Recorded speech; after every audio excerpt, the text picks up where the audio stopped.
This is just a little fun project to replace the absolutely horrible foam that you get in icky water reservoirs. The icky water reservoirs have cyclone limiters or blockers, and you have either the acrylic thing that you put in or the foam. And the foam by me started to disintegrate about a year. I was already worrying about this because I've had it happen before in one of my builds years earlier. I hope that they would fix it now, but in my precaution I installed a filter in the new system.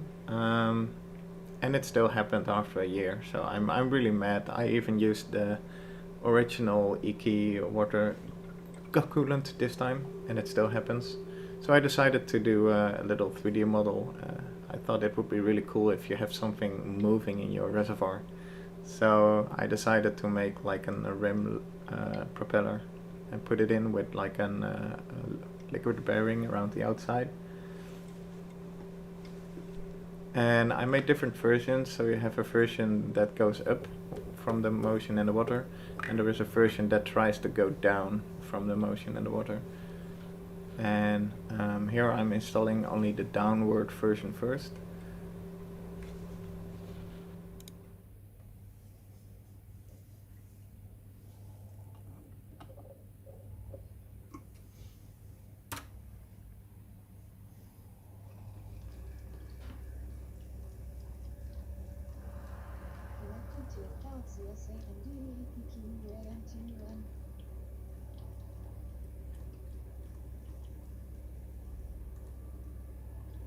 This one works already pretty well, but if your reservoir gets more empty, there might still be getting air into your pump, so I added a second one which has the blades opposing, so it wants to go upwards.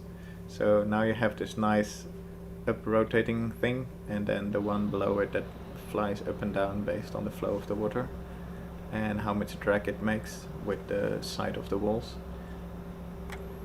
And I find it really fascinating to look at, going up and down all the time. You can find a link below to the files, and I would advise it to print it from PETG or something else that is stable in water. And yeah, I'm not gonna use those foams ever again. Bye!